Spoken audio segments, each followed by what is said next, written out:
Estaba un poco, bastante complicado para comenzar esta conferencia.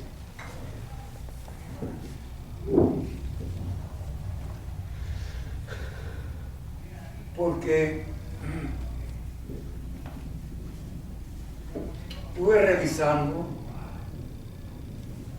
muchas cosas. Quiero decir, muchas cosas de mis conferencias. Y veía con cierta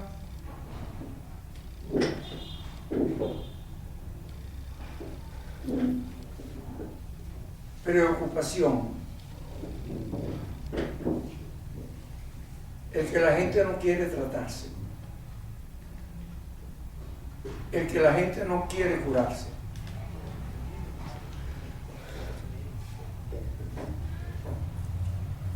Que la gente tiene un modelo y no se da cuenta que formamos bandos que tienen que ver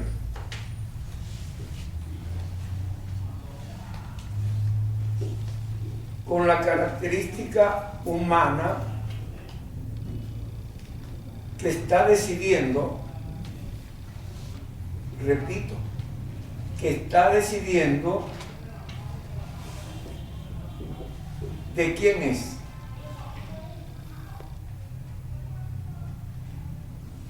La otra vez yo grabé un portal y el nombre que le di fue Ser o No Ser. Creo que ese postal se lo di a la doctora, no estoy seguro. Ser o no ser. Pero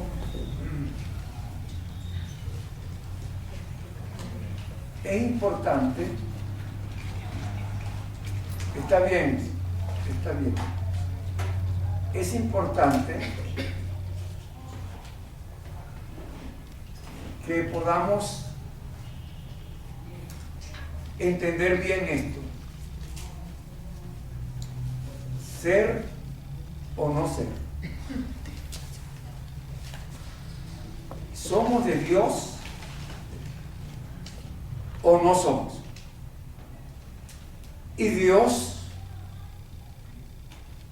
no establece medianías.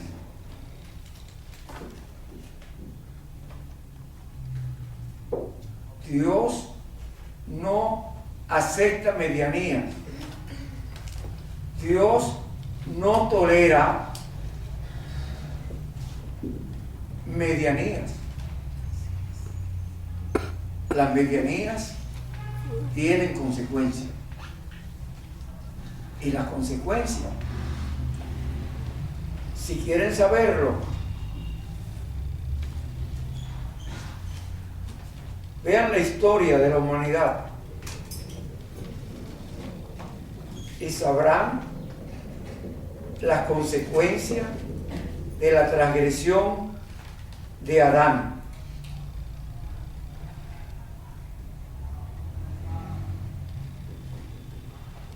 Y si yo me pusiera a pensar, a discernir sobre esa transgresión, tendría primero que ponerme a ver cuál fue el origen de la transgresión.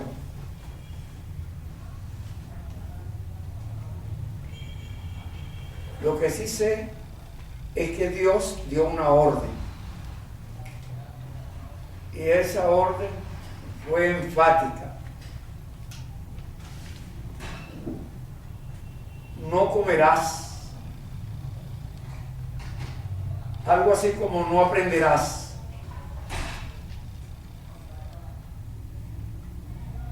Y fue enfática porque dijo la consecuencia. Porque el día que tal cosa hagas, ciertamente morirás. Dios no le dio maldición a Adán. Dios le dio información a Adán. El día que tal cosa hagas, ciertamente morirás.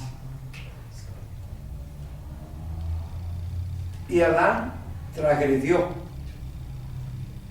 y comió del fruto que Dios le dijo que no comiera. Y murió. Porque muerte espiritual significa estar separado de Dios.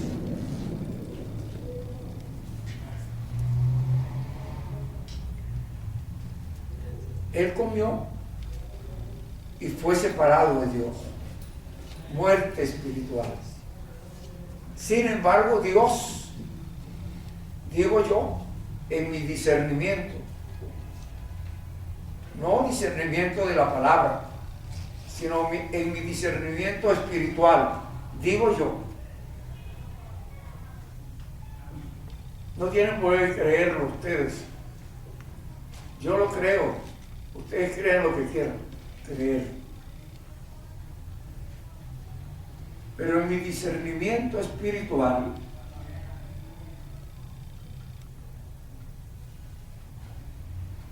yo puedo entender que Dios perdonó a Adán porque lo vistió con piel de animal, y cuando lo sacó del Edén, lo sacó con piel de animal vestido.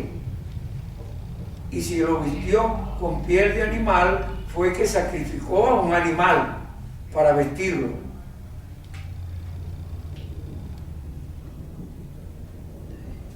Para mí, en mi discernimiento espiritual, Él lo perdonó. Lo que quieran creer lo contrario, que lo crean, ya no me importa, ya estoy restiado.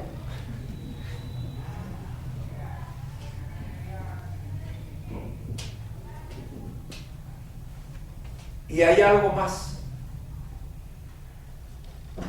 En el libro, en el manual de instrucción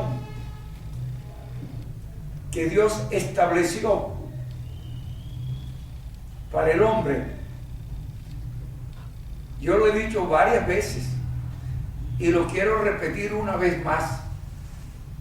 En el libro de Génesis, en uno de los primeros capítulos, creo que en el capítulo 4 o 5,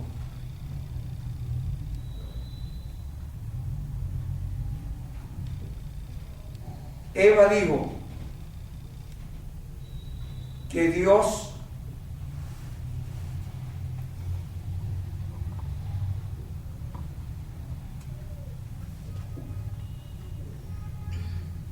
sustituyó al hijo que Caín había matado, su hermano Caín. Su hermano Caín. Hago énfasis porque era su hermano.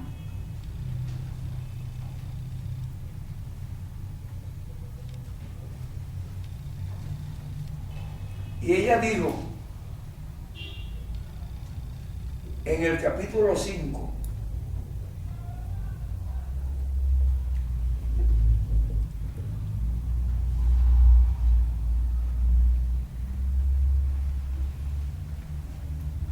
dijo Eva que Dios había sustituido a su hijo Abel con un hijo nuevo llamado Set. Y si Dios sustituyó a su hijo, Caín, su hijo Abel, que fue muerto por Caín, si Dios sustituyó a Abel por su hijo nuevo, Set, tiene que ser que también la perdonó.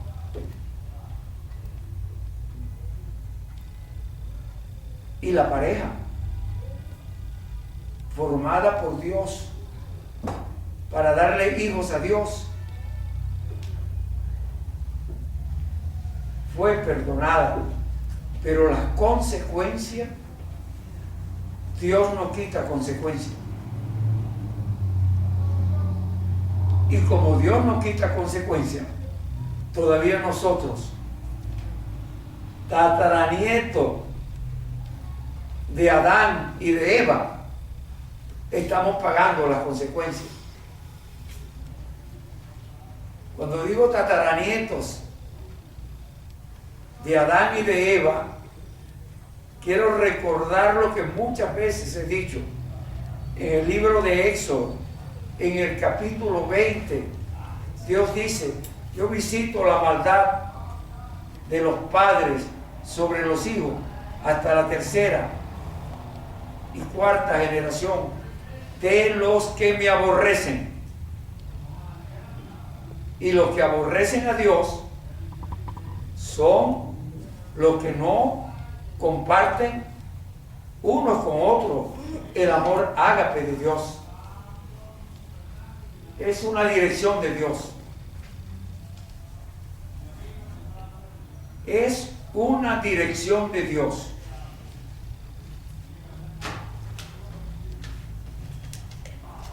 Sigue siendo una dirección.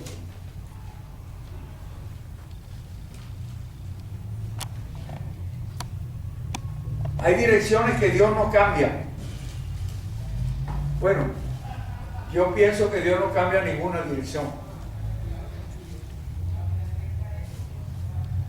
Pero la Biblia dice que Él perdona al que perdona, al que quiere perdonar.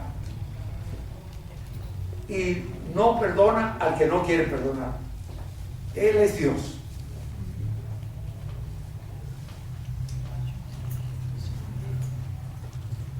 Entonces Dios dice que visita la maldad de los padres sobre los hijos hasta la tercera y cuarta generación de los que me aborrecen. Los que aborrecen a Dios son los que no aman con amor ágape. Hay puntos cruciales para mí, aunque están como casuales, para mí son cruciales en la Biblia. Hay una parte, hay un versículo donde la palabra de Dios nos dice que que el evangelio puro y sin mácula es visitar a los huérfanos y a las viudas en sus aflicciones. Y los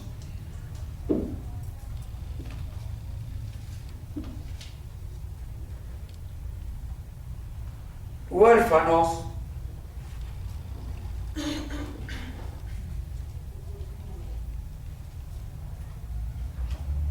y las viudas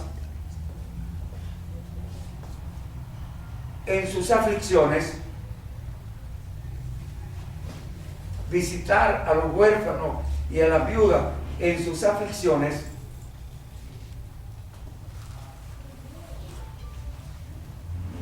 tiene el sentido que los huérfanos y las viudas son los más pobres, los más necesitados,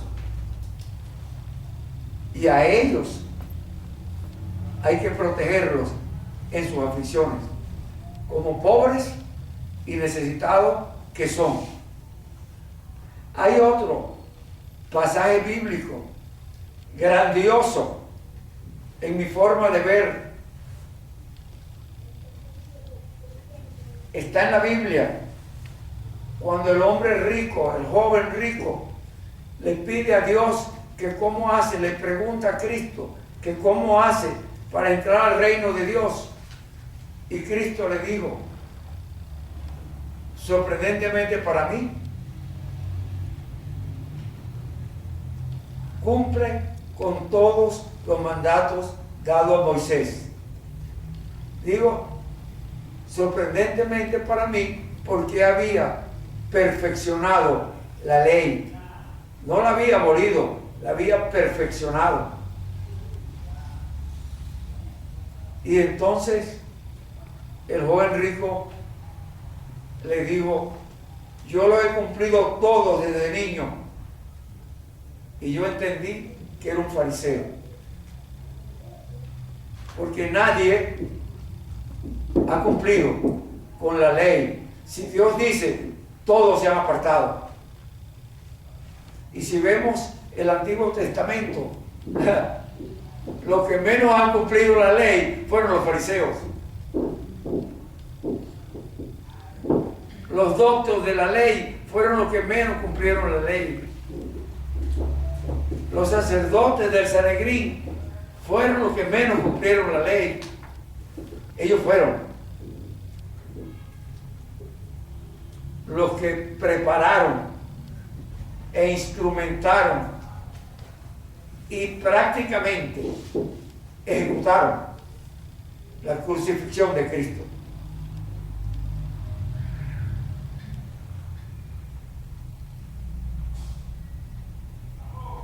Pero no podemos meternos en ese lío. No podemos meternos en ese lío.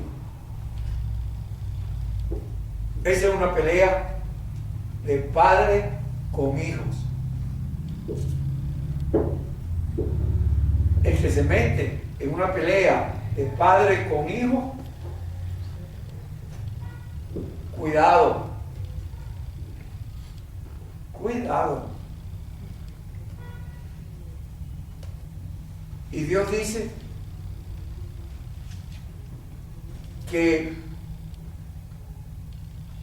Israel es la niña de sus ojos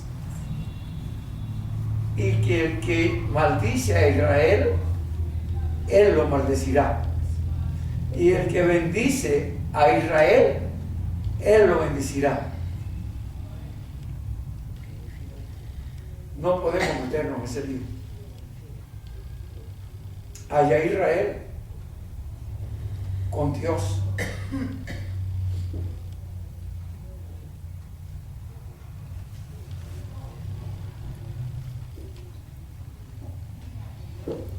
Es importante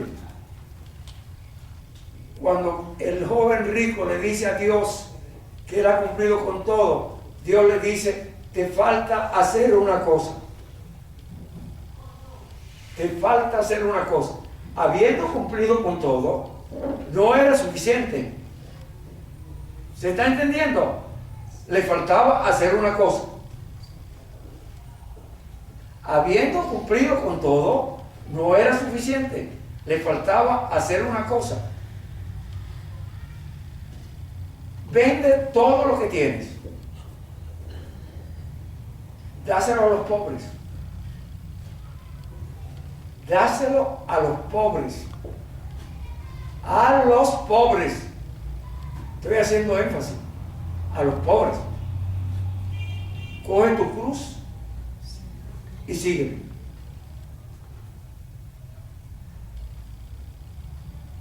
Semejante orientación para nosotros, los de este tiempo. En varias conferencias atrás, yo le había hablado y le había dicho que estaba vigente lo que nos enseñaba Dios en el libro de Job. Lo expliqué y los invito a que reflexionen en eso.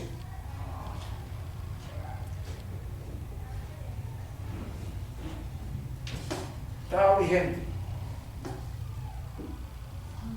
Los invito a que reflexionen en eso.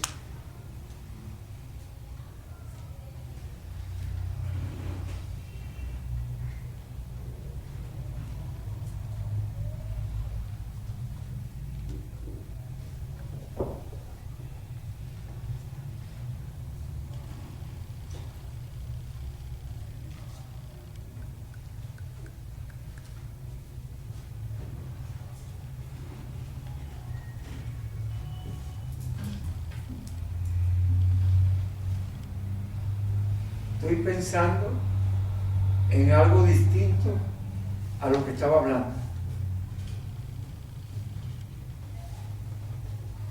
Así que no le hagan caso a mi pausa. Estaba pensando en algo distinto.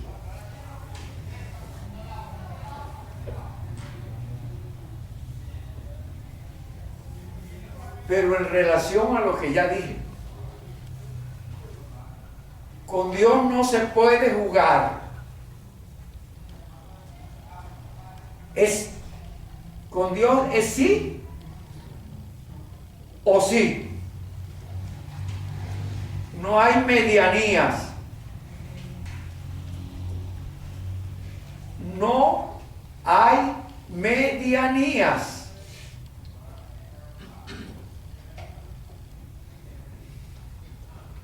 ¿Es sí o sí? Con Dios no se pueden hacer dos caras. Y a pesar de que Dios perdona, no quita la consecuencia. Estoy repitiendo lo que ya le dije y que como consecuencia de la pausa larga que tuve que clarificar que no me había detenido en esa pausa porque estaba meditando lo que iba a decir. No, estaba simplemente viendo y sacando conclusión. Dice la palabra, el que tenga ojos que vean y el que tenga oído que escuche.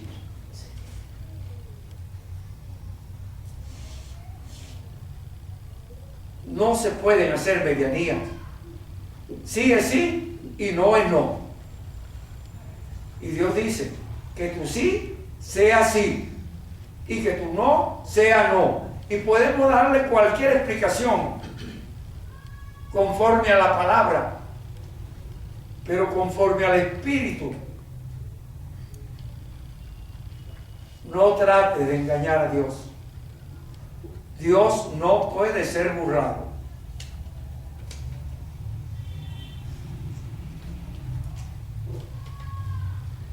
Eso es parte del paréntesis que le dije que estaba haciendo. Continúo.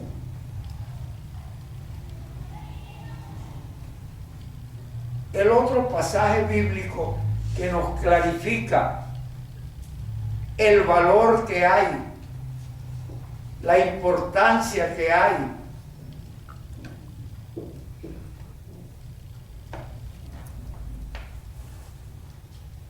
en sustentar a los pobres en sus aflicciones y tribulaciones, nos las da el pasaje que perfecciona la ley.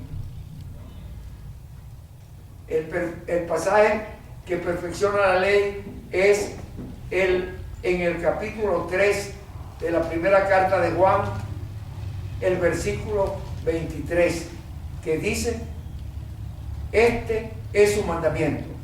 2 puntos. Que aceptemos y reconozcamos a nuestro Señor Jesucristo como el Hijo de Dios venido en carne y que nos amemos los unos a los otros como Él nos los ha mandado.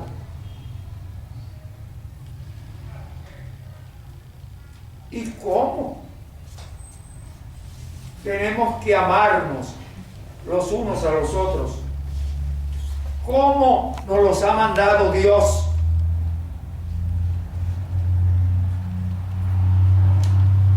Yo lo he dicho muchas veces. En relación de intimidad. Lo voy a poner en rojo a propósito. En relación de intimidad.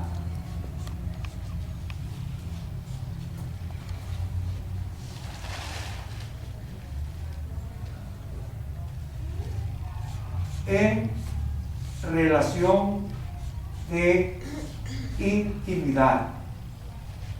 ¿Y qué es una relación de intimidad? Lo voy a subrayar en morado, porque yo tenía entendido desde niño que el color morado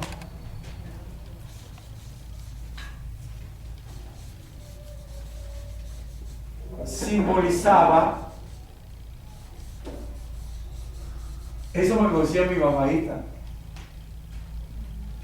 ella era muy cristiana católica, ella me decía que simbolizaba el color de nuestro Señor Jesucristo. Yo no sé si eso es verdad o es mentira, pero ella me lo decía.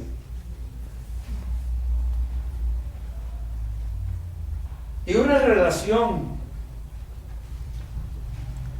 de intimidad es una relación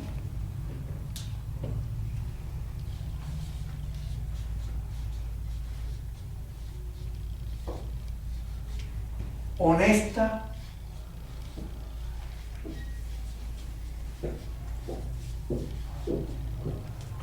y confiable. Lo dividí solamente para remarcar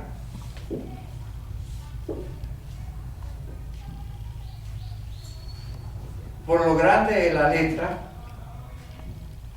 y el valor que tiene, que la relación tiene que ser honesta y confiable. Y hay personas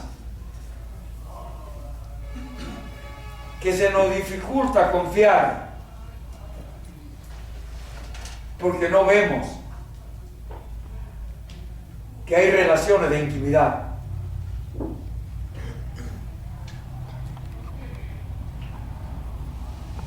Y a veces es mejor no meterse en ese lío.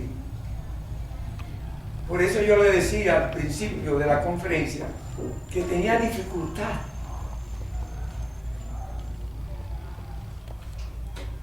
para organizar esta conferencia, porque significaba darle una dirección que puede ser conflictiva. Y por casualidad, no fue a propósito, sino por casualidad, encontré una página cuando estábamos abriendo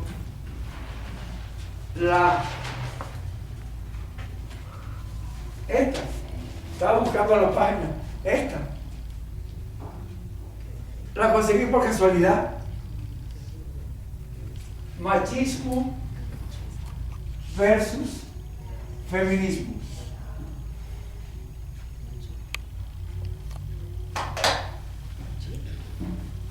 Eso ha estado actuando en la separación de la honestidad y confiabilidad.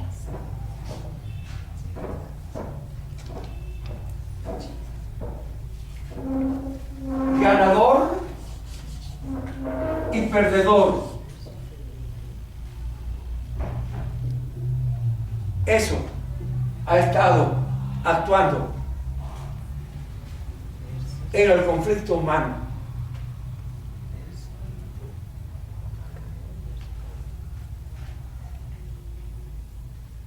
El machismo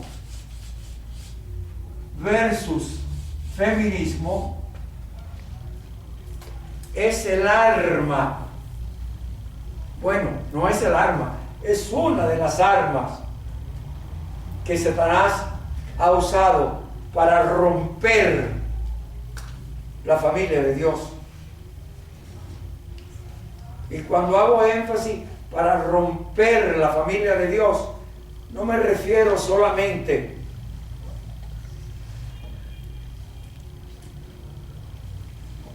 al inicio de la familia de Dios.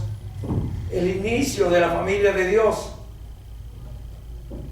como propósito de la vida del ser humano es la relación hombre-mujer.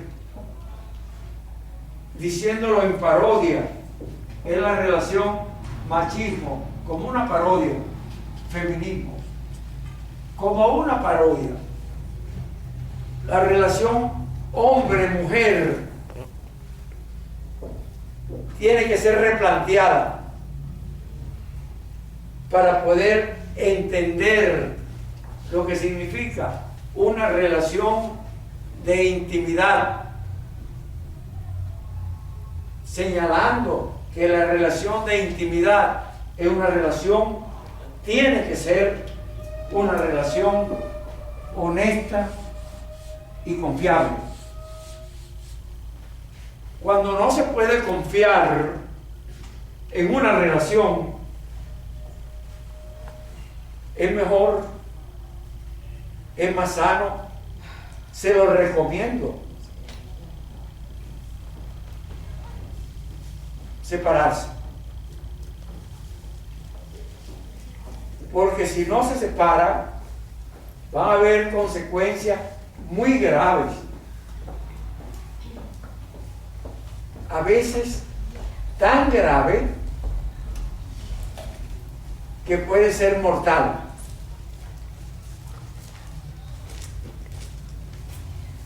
A veces tan grave que puede ser mortal. A veces hablamos de gravedad de relaciones mortales pensando en que se va a morir uno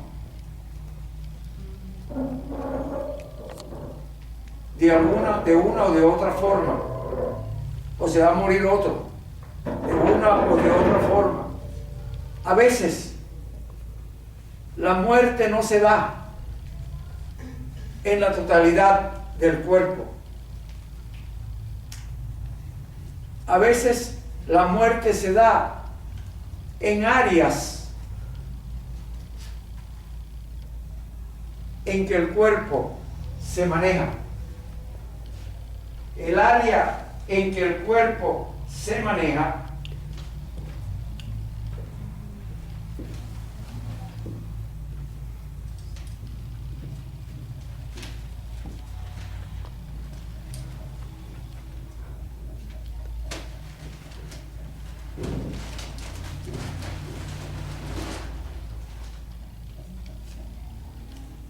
son áreas que hemos llamado en algunas teorías psicológicas área de la mente, área física, área interpersonal, y que yo le agregué en amarillo el área espiritual. Yo lo agregué porque no estaba. Esa área era como inexistente. Y yo planteaba, y lo he planteado en varias conferencias, que el área más importante no estaba visto entre los científicos o entre algunos de los científicos de la psicología. No estaba visto, ni siquiera reseñado, ni siquiera nombrado, porque eran el área de la mente, el área física del cuerpo y el área interpersonal, de las relaciones interpersonales. Pero el área espiritual no está marcada. Y si no está marcada el área espiritual, no va a haber honestidad y confianza. Porque la honestidad y la confianza solo se va a ver, solo se va a ver en las relaciones de amor ágape, la relación que Dios hace obligante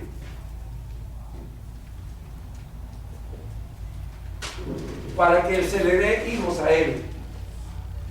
Cuando Cristo viene al mundo, vino a formar su iglesia, y la iglesia bíblicamente es la esposa de Cristo. Y la relación entre Cristo y la iglesia, donde Dios Padre está en una relación con el Dios Hijo. Y quiero clarificar algo para responderle, para responder lo que no me han preguntado, pero que lo he oído en algunas corrientes espirituales. ¿Cómo vamos a pensar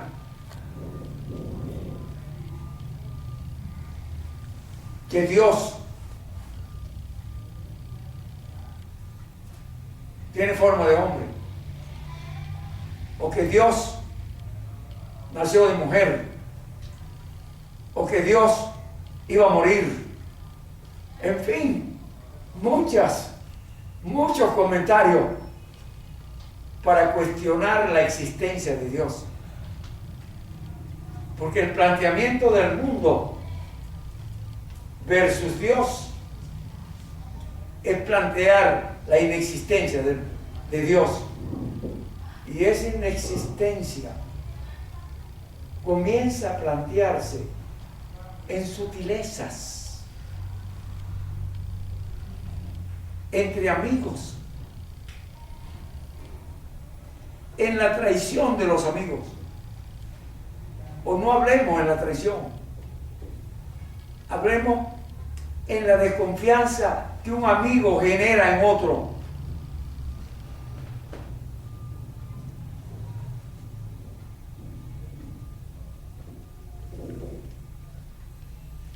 La relación de amistad tiene que ser honesta y confiable.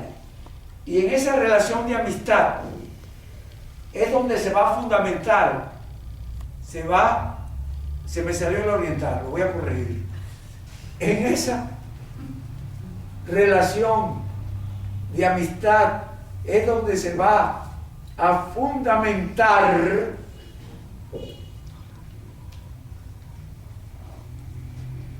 la relación hombre-mujer. La relación hombre-mujer no es una relación machista-feminista. Es una relación de amor ágape. Y amor ágape es una relación donde uno va a proteger al otro. Donde uno, o vamos a cambiar la expresión, donde el uno va a proteger al otro, y donde el otro va a proteger al uno. Es una relación de protección. Si no hay amor ágape, Dios dice: no te unas en yugos desiguales. El yugo de Dios es el amor ágape.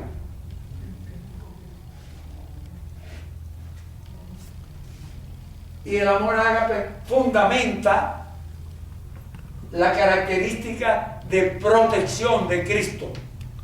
Cristo vino a proteger a su iglesia. De tal manera vino a protegerla que vino a rescatarla del mundo. Porque somos hijos de Dios en el vientre de nuestra madre. No me importa los legullistas. Estoy dispuesto. a enfrentar. No en enfrentamientos verbales, ni de ideas, en enfrentamientos de modelo espiritual. Ellos que sigan pensando y yo seguiré pensando. Y los que están oyendo, que oigan lo que quieran oír. Cada quien es responsable de sí mismo.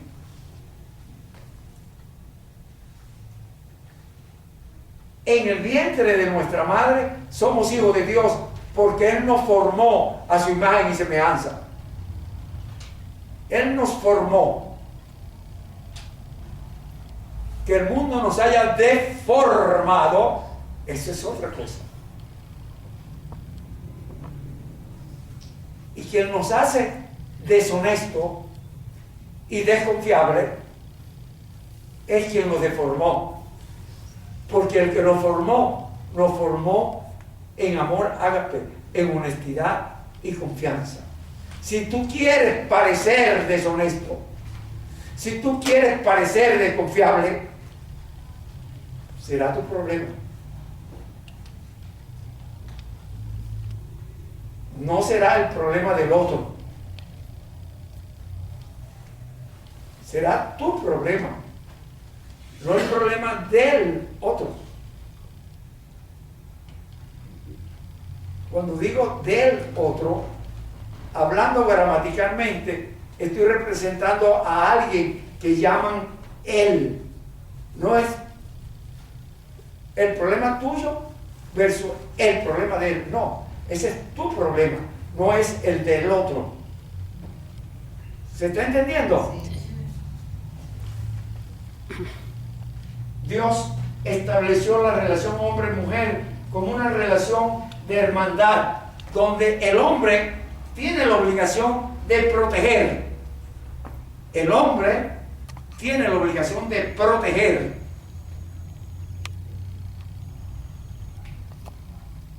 Y si el hombre tiene la obligación de proteger en esta relación de Dios, entonces la mujer tiene la obligación de dejarse proteger. Y entre los dos, entre los que protegen y se dejan proteger, van a formar hijos para Dios. Quiero decir que ellos dos tendrán que proteger a los hijos, que de ellos dos salen. Y yo he dicho muchas veces,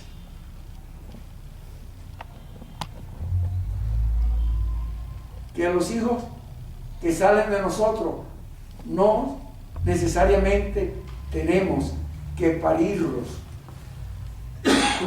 Los hijos que salen de nosotros podemos haberlos encontrado paridos, pero deformados por el mundo. Y nuestro compromiso es invitarlo a que se forme en el amor ágape de Dios, donde no hay trampa, donde no hay zancadilla, donde hay honestidad, donde hay confiabilidad. Entonces, en esta relación del mismo yugo del Señor, el hombre tiene el yugo con Dios y la mujer tiene el yugo con Dios. Si el hombre tiene el yugo con Dios, él tiene que proteger a su mujer. Si la mujer tiene el yugo con Dios, ella tiene que dejarse proteger. Pero la Biblia dice, sujétense los unos a los otros por el amor a Dios. Si la Biblia dice, sujétense los unos a los otros por el amor a Dios, eso quiere decir, no hay acepción de personas. Dios no tiene acepción de personas. Eso quiere decir que sujetarme los unos a los otros tiene que ver con el sentido de la protección. Dejarme proteger y proteger.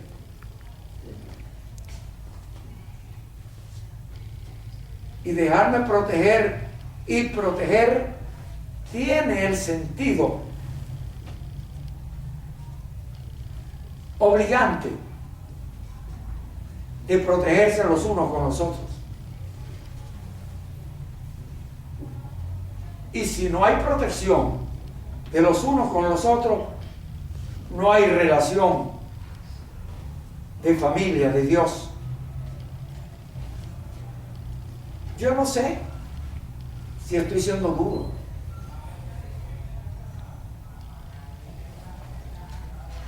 Pero en la protección lleva implícito proveer los unos con los otros. Lleva implícito dirigir el uno al otro con amor ágape. Y si me van a dirigir con amor ágape, yo debo tener la conciencia de Dios para poder comprender la intención que tiene ese de llevarme a entrar en armonía con Dios en mi conciencia, porque Dios estableció en nuestro espíritu una conciencia espiritual para unirnos a Él, para tener una relación con Él. Y cuando alguien se sale de la conciencia, debe ser enseñado a volver a la conciencia de Dios. Popularmente decimos, ese tipo como que no tiene conciencia.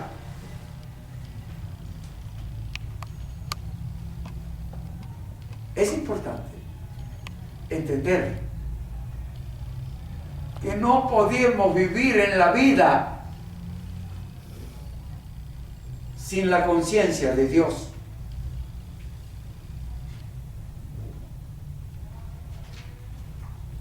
No puedo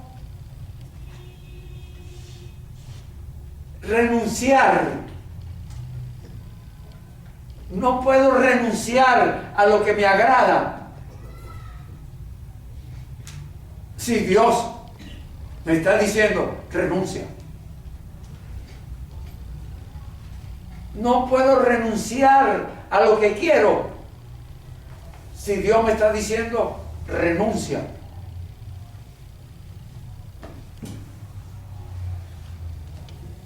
Se lo digo a Cristo.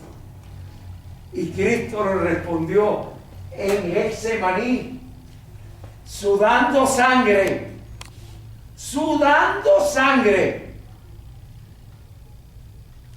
el mayor grado de estrés que puede haber es una persona que suda sangre por la angustia, por el estrés.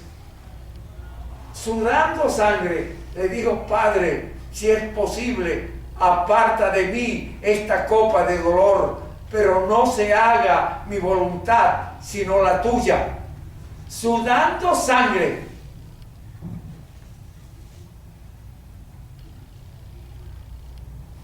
Sudando sangre.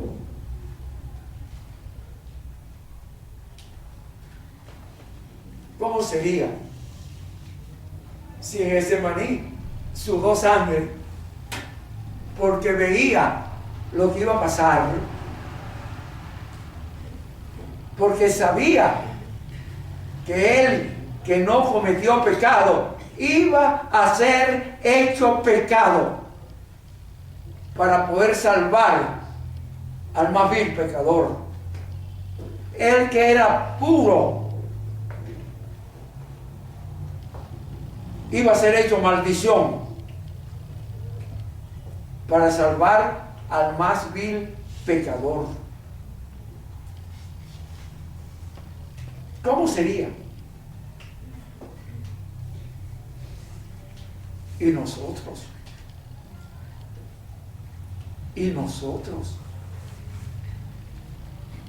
pretendemos ser complacido en la vanagloria del mundo.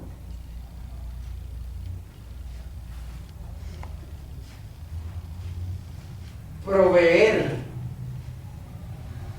proteger, proveer, dirigir, guiar. Esas son funciones de un padre protector. No me digas que eres padre si no proteges. No me digas que eres padre si no diriges.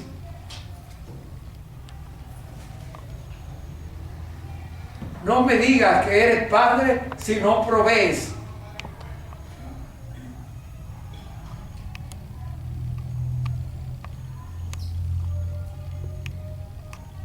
No me digas que eres padre si no guías. Lo dejé de último, la palabra guiar, porque es la más fuerte de todas. Porque guiamos. Yo lo he dicho muchas veces, que yo soy un hombre pragmático. Aprendí de la experiencia.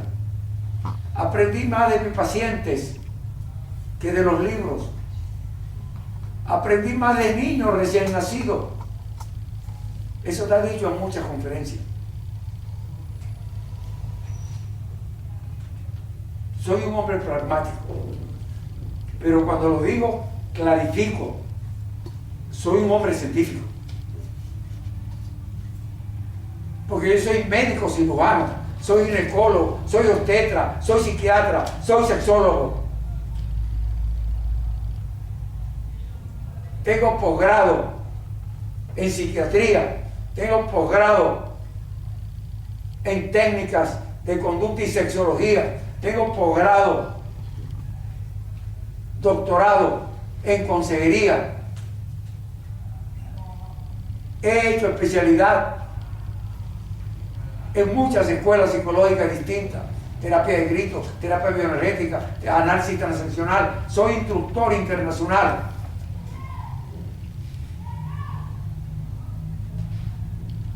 De la Asociación Norteamericana y de la Asociación Latinoamericana de Análisis Transaccional. He dado cursos en todos los países de América, menos 3 o 4. Uno en el norte, uno en el centro y 2 o 3 en el sur. Estoy dando conferencias desde 1974 semanalmente. Soy científico, pero me siento contento con ser pragmático, con haber aprendido más de mis pacientes que de los libros.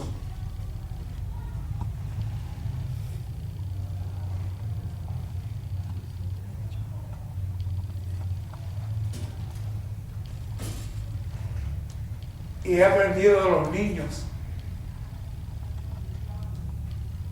recién nacidos. Eso está escrito en muchas conferencias. Pero este domingo, una vez más, aprendí de un sacerdote cristiano, católico, una vez más.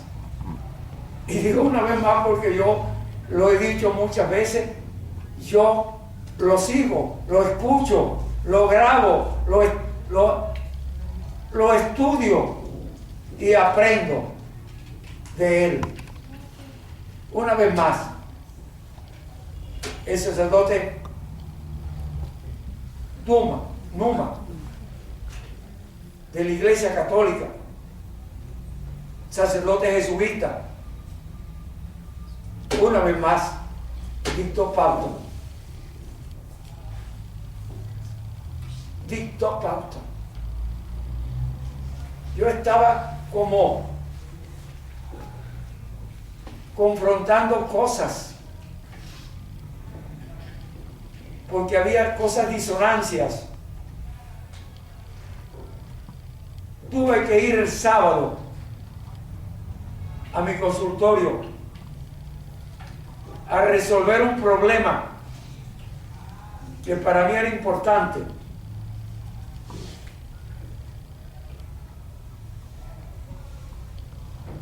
Había alguien que se estaba como inhibiendo.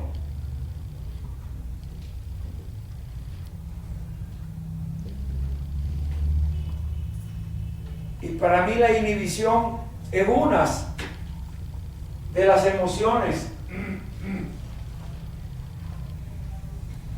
enfermantes que he caracterizado dentro de las inadecuaciones. Es inadecuado que yo me inhiba, a menos que, como le dije a un paciente en estos días pasados, repetí lo que decía en la radio, en el programa de radio: me siento inhabilitado para darte esa respuesta. Por amor no quise darle la respuesta. No solamente por amor a él,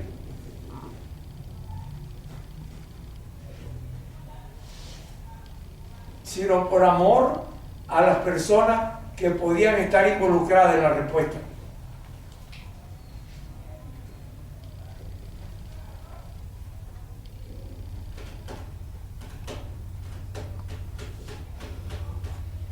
Y en la conferencia anterior que había hablado de sacerdote en Uma, hablé cómo él compartía su cuerpo. Bueno, no él. Dios compartió su cuerpo y su sangre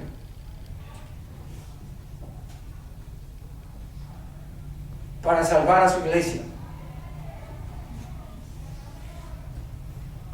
Cómo el comer su cuerpo y el tomar su sangre significaba que siempre lo tendríamos a él. No importa cuál es la aflicción, no importa cuál es la tribulación, él estaría con nosotros.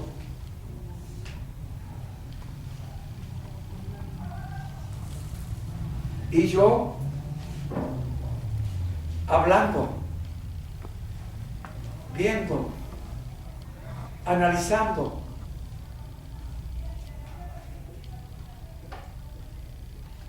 pude comprender y entendí, oyendo a un pastor cristiano que yo he recomendado y lo sigo recomendando. Lo sigo recomendando. Y me puse a analizar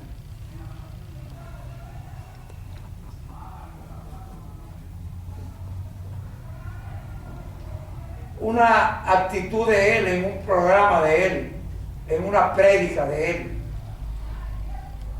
Y me fui a los orígenes de su prédica y comencé a leer a Jeremías y comencé yo a entender en mi espíritu lo que Jeremías decía.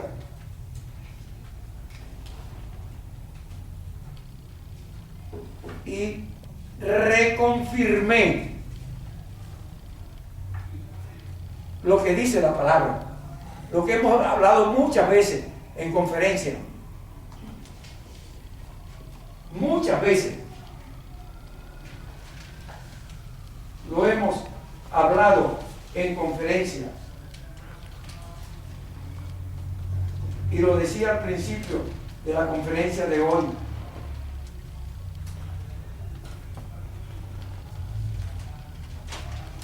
Dios nos dio dones para que viviéramos en relaciones íntimas, para compartir esos dones espirituales,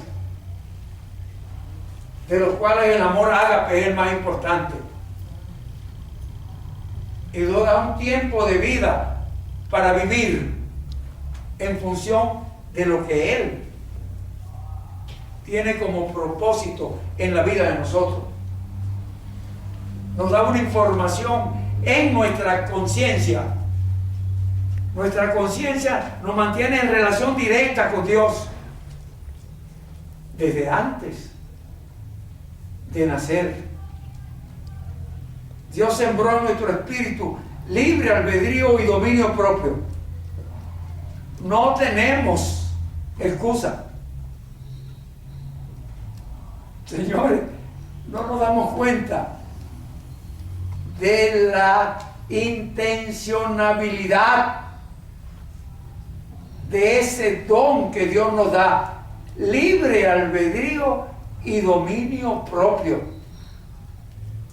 Tendrás que rendir cuenta de tu libre albedrío y tu dominio propio. Es una condición en nuestro espíritu dada directamente por la conciencia de Dios. Dios sembró su conciencia en nuestro espíritu. No hay, como decimos en Carpito, no hay tutía. No hay excusa. Dios en nuestra conciencia grabó la información que necesitamos en cualquier situación. Hoy me llamaba una persona, en la madrugada de hoy me llamó.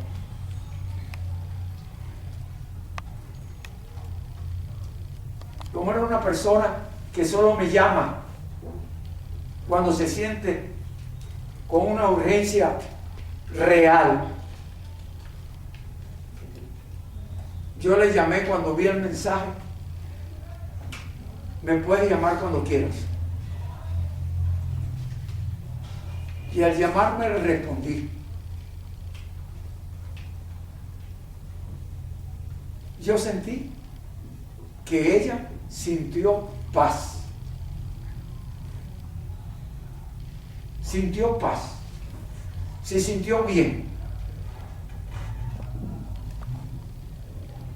Y yo sentí que ella escuchó la orientación. Si esa persona está aquí, que levante la mano. Levanten la más alto. ¿La están viendo? Sí. Y les puedo preguntar directamente. ¿Entendiste lo que ibas a hacer? Sí. ¿Qué dijo? Sí. Sí. Sí. Eso es un modelo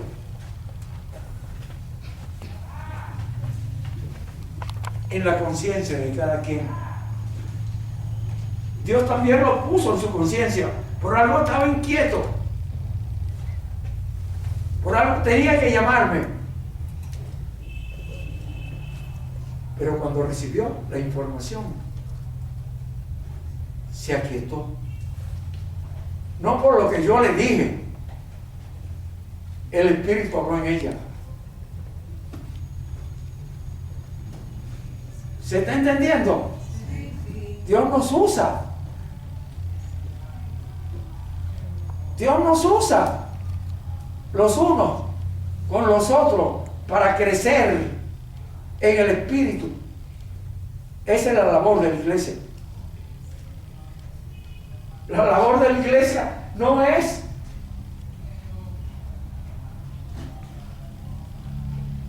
iba a decir algo y me frené a tiempo.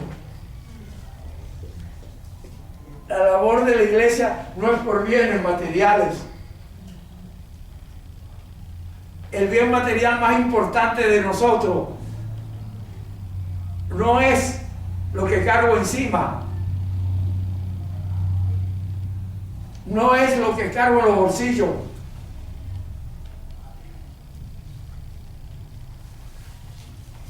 lo que cargo encima y lo que cargo en los bolsillos van a desaparecer cuando mi espíritu salga de mi cuerpo.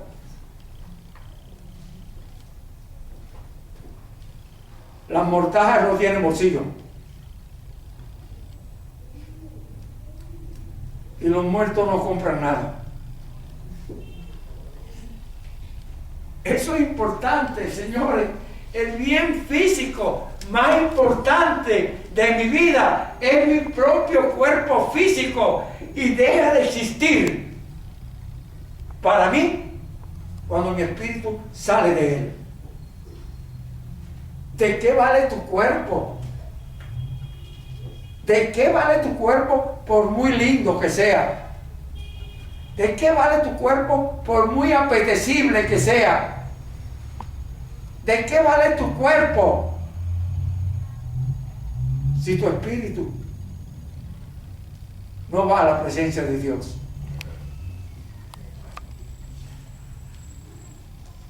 Entiendan, lo más importante de nosotros no es nuestro cuerpo físico. Lo más importante de nosotros es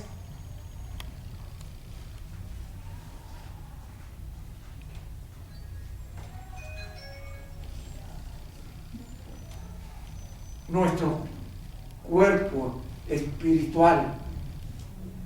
¿Se está entendiendo?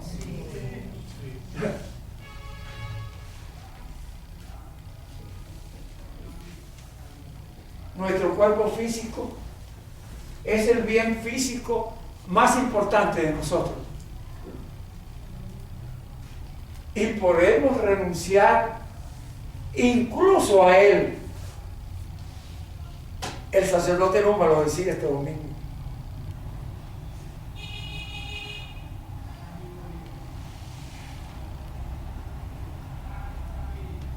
¿De qué vale un cuerpo físico si no va a haber trascendencia espiritual? Él tenía el oficio religioso que estaba haciendo. Había muchos niños y yo me acordé cuando era joven. Yo sigo siendo cristiano evangélico.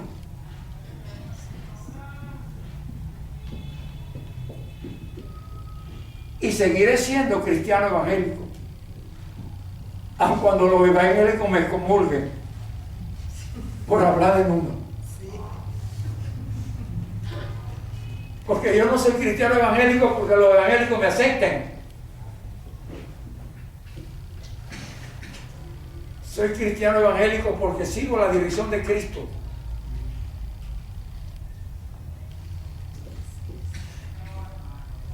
Y en la dirección de Cristo, le digo a algunos cristianos evangélicos que están aquí ahorita, se lo dije en terapia y se lo digo ahora de nuevo: no te curas porque estás haciendo una idolatría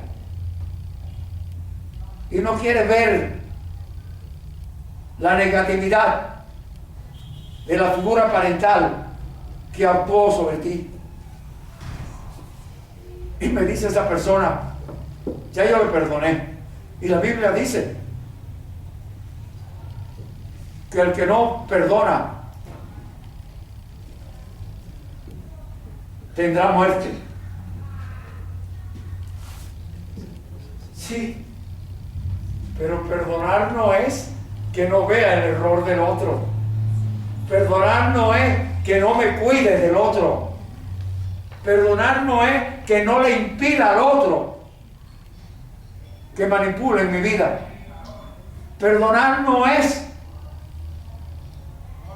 que yo le dé la espalda al otro para que vuelva a ciquillarme.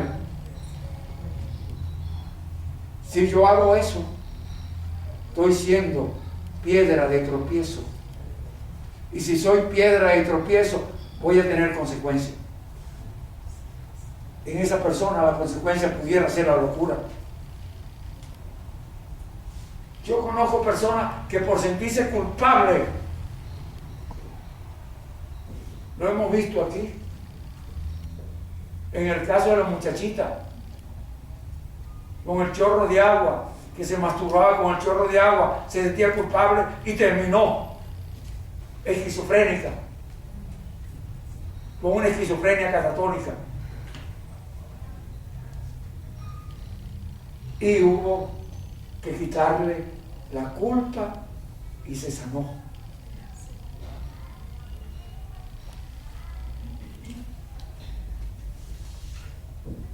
Y algunos hay que ayudarle a que entren en una relación de intimidad y comprendan su relación de inadecuación y cambien, porque si no, lo ayudo a que cambie. Si no confronto ese modelo, yo voy a tener que responder por eso.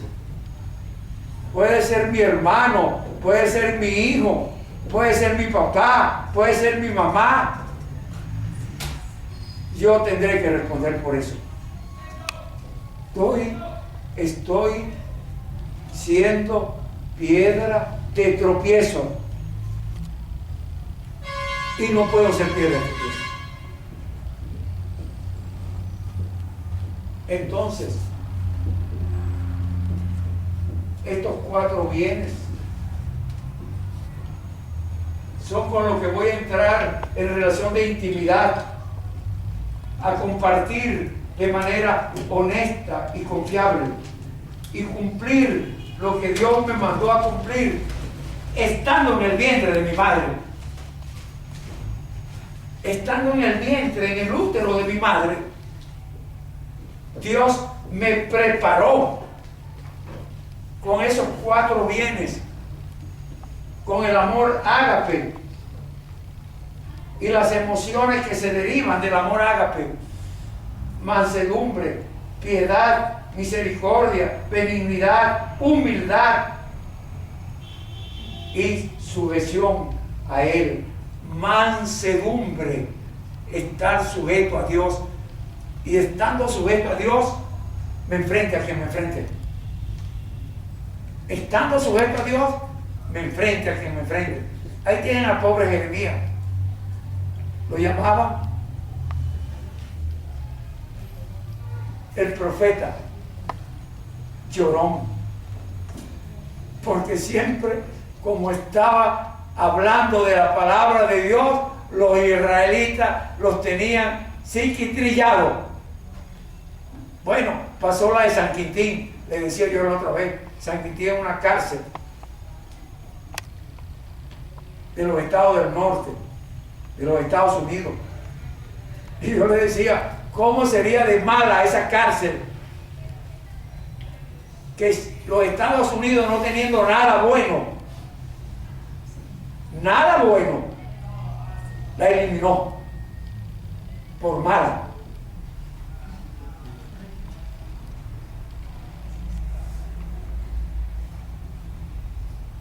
Y no tiene nada bueno, porque el que no ama a un pobre no tiene nada bueno.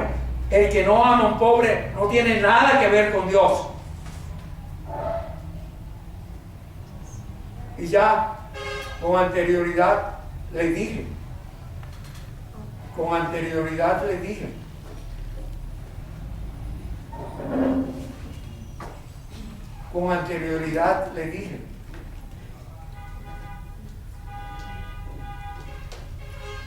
que Dios vino a enseñarnos a amar a los pobres, a preparar.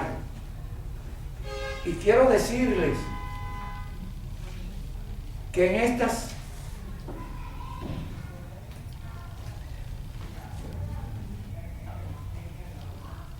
cosas que he venido diciendo en la conferencia, yo establecí el programa de sanación espiritual y física.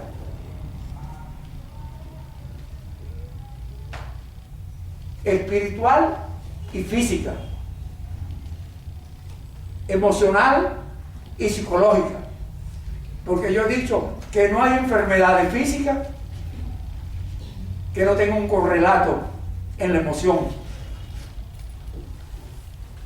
Toda enfermedad física, aún aquellas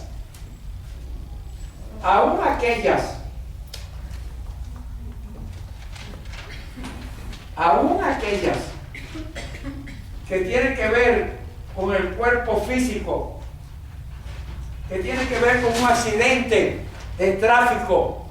Yo lo he dicho muchas veces. Me reventó un pie.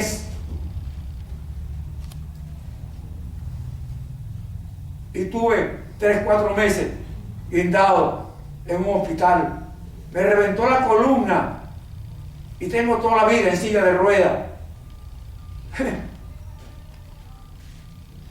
La emoción tiene que ver.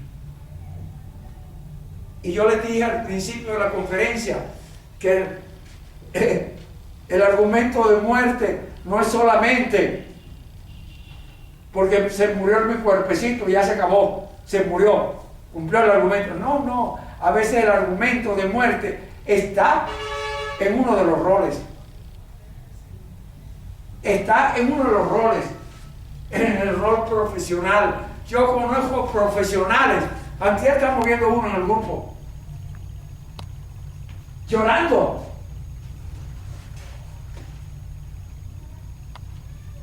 porque se encontraba con una incapacidad, lo que yo le decía de la persona que estaba inhabilitada, y yo fui a hacerle una terapia el fin de semana a 2 personas y le hice la terapia a 4. A 2 personas. Una persona. Eso parece simple. Que hacía y producía algo y le daba miedo venderlo. No podía, entraba en terror. La otra persona, muy diferente. No podía hablar, no podía pensar, estaba inhibida, inhabilitada. No inhabilitada como yo digo, me siento inhabilitado para eso. Yo lo digo.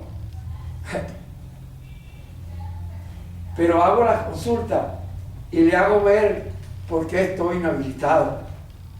Y le hago ver qué debe decidir. Y le hago ver que él tiene que decidirlo, no yo. Yo no soy culpable de lo que él decida. Pero yo estoy inhabilitado. En estos días se lo decía a un amigo mío, a quien amo como a un hijo. Un amigo a quien amo como un hijo. No puedes. Tienes que darte cuenta del cambio que tienes que hacer, porque tienes a un padre inhabilitado en tu cabeza, pero no en la mía. En la mía, él es un padre muy bueno. Se lo decía a una amiga en estos días, de una manera indirecta. De una manera indirecta. Se lo decía a una amiga mía, hija mía. También, hija mía. Se lo decía de una manera indirecta. Al padre real de ella, al padre auténtico de ella, al padre que la parió, y que ella lo ve minimizado por alguna razón. Yo no sé, ni me interesa. Y yo le escribí una tarjeta a ese padre. Una tarjeta, mi tarjeta, diciéndole que era un excelente esposo y un buen padre, que lo felicitaba. porque era como el hombre que venció a un pez gigante que se lo había tragado, pero lo venció cuando obedeció a Dios. Es una historia que todo el mundo conoce, pero hay padres que menguan por los hijos. Señores, lo que le estoy diciendo es que para proteger a mi hijo tengo que menguar. Y yo soy testimonio de eso. Yo soy testimonio de eso.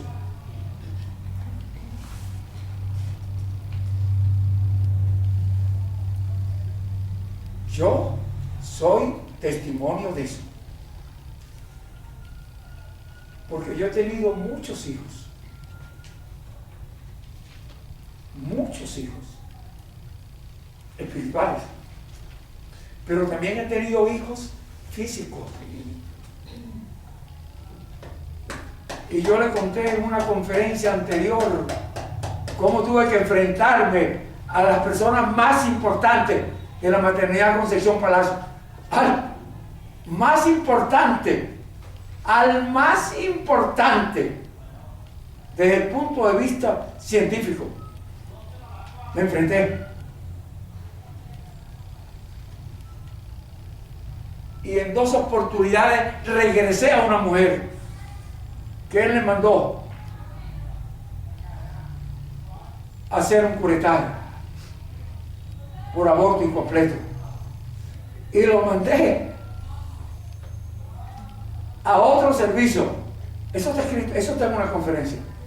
Lo mandé a otro servicio para que no volviera él a mandar, a regresar a la mujer a hacer el parto. Yo era un pichón. Él era mi profesor. Era la persona de mayor jerarquía dentro de los obstetricia en Venezuela. En Venezuela. Él era la persona de mayor jerarquía. Y ¿cómo será la jerarquía que tenía? Que lo mandé para el servicio, para otro servicio, donde estaba un sobrino de él, creo, de jefe de servicio. Digo que un sobrino de él porque tenía un apellido parecido. Él se llamaba de una forma doble, como decir Belmonte Ordaz, y el otro se llamaba Ordaz. Pero de que eran familia, eran familia. Yo no sé si era sobrino o qué era. Y cuando él vio que yo mandé a la mujer otra vez para arriba, él la mandó a bajar para hacer el curetaje en tercera nupcia. Y fui llamado a la dirección. Y eso significaba la posibilidad que me sacaran del curso. La posibilidad que perdiera el curso. El posgrado, donde estaba valorado como muy bueno.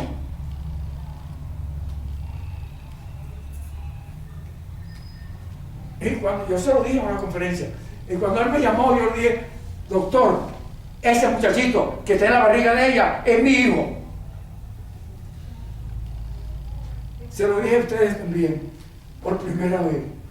Bueno, una de mis andanzas. Al gato lo llamaban gato con bota. Caminaba. Esa es una de mis andanzas, de la cual me siento muy orgulloso. Tengo 2 nietos de esa andanza.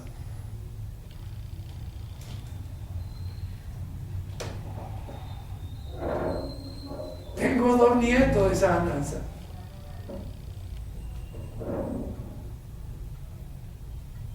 Pero me enfrenté. Ella no lo sabe.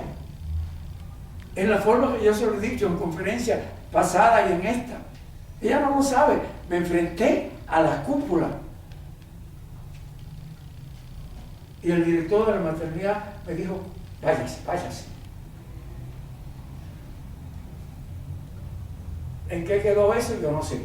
Pero sé que después ellos me propusieron a mí para que fuera como el primer obstetra de posgrado que llegó al oriente de Venezuela. Yo fui el primer obstetra de posgrado que llegó al oriente de Venezuela para ser jefe de servicio allá. Y llegué y fui.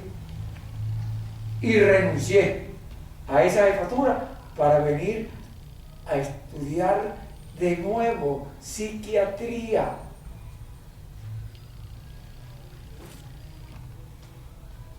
Y poder formar, bueno, ese no era mi propósito, pero eso fue lo que pasó. Ahora, años después, en el 1970, comencé a hacer psiquiatría. Y ahorita, en el 1919, veo resultados de eso. Formé una escuela de psiquiatría que no hay otra en el mundo. No hay otra en el mundo. Y se lo dije en la conferencia anterior. Esa escuela está basada. Yo soy pragmático. Yo no soy científico. No necesito ser científico. Dios tiene todo. Los científicos están hablando ahorita de lo que yo estoy haciendo. Están hablando ahora, en el 1919, de lo que yo estoy haciendo desde el 1960. Desde antes, desde la década del 50. Cuando yo estaba estudiando, ya estaba actuando. Eso lo dije en una conferencia.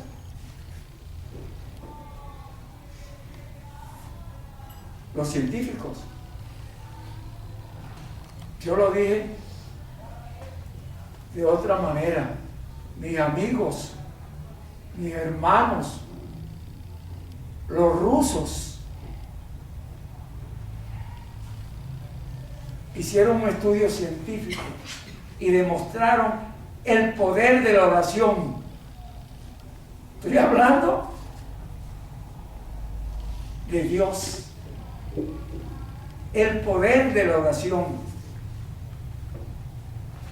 Y dicen ellos, la oración no solo regula todos los procesos del organismo humano, sino que también repara la estructura de la conciencia más afectada.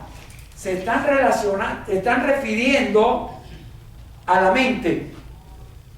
Y yo le puedo decir que yo he visto casos restaurados de parte física, como personas con cáncer restableciéndose. Yo lo he visto y está grabado. Lo he dicho en conferencia.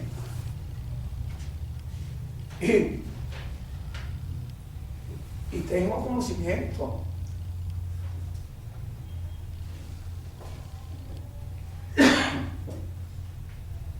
De personas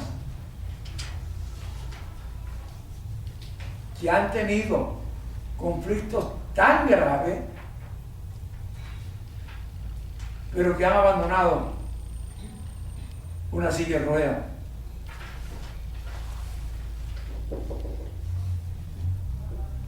Tan grave, pero se han sanado. Si hay fe. No le estoy hablando de la parte solamente espiritual.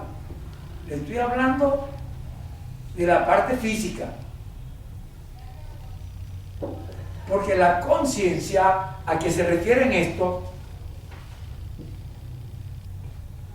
bueno, no se refiere a la conciencia, yo me equivoqué, sino que también repara la estructura de la, así dice conciencia, pensé que decía ciencia, más afectada, pero refiriéndose a la mente, no a la conciencia espiritual.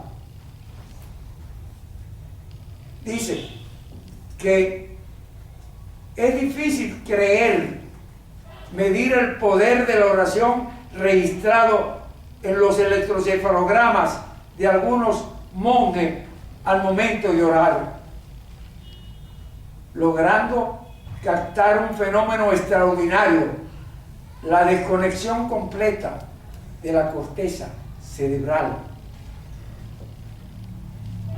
Desconectar la corteza cerebral. Se lo voy a decir de este modo sencillo.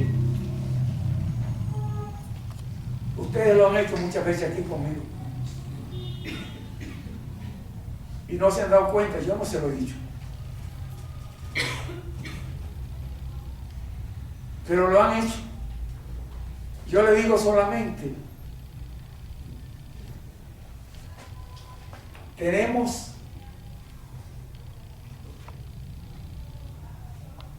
que aprender a controlar el esquema mental de nuestro cuerpo.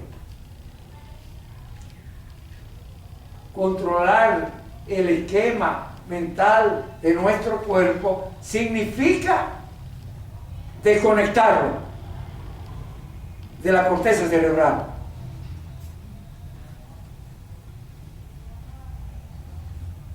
Se lo estoy diciendo ahorita por primera vez. Significa desconectarlo de la corteza cerebral. ¿Se está entendiendo? Porque es ponerlo bajo la dirección de un sistema nervioso neurovegetativo que no depende de la voluntad. De la voluntad depende el sistema nervioso cerebroespinal. El sistema nervioso cerebroespinal está directamente dirigido por la corteza cerebral. ¿Está claro? ¿Se está entendiendo? ¿O no? ¿Se está entendiendo? Levanten la mano los que no lo han entendido. Hay dos personas que no lo entendieron. Levanten la mano los que lo entendieron. Hay muchos brazos levantados. De las dos que levantaron la mano, una de ellas ha venido varias veces. Una de ellas ha hecho el ejercicio.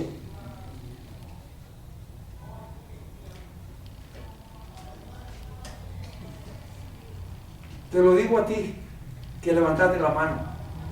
¿Qué estás viendo? ¿Qué estás viendo? Dilo. Dilo. La mano. ¿Fue la mano lo que dijo? Sí. ¿Ah? Sí. ¿Está viendo la mano?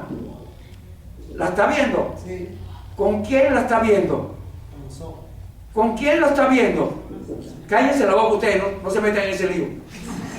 ¿Con quién la está viendo? ¿Ah? No se metan, no hablen otros. Ella solo tiene que hablar. ¿Con qué la está viendo? Con los ojos. Con los ojos. ¿Fue los ojos lo que dijo? Sí.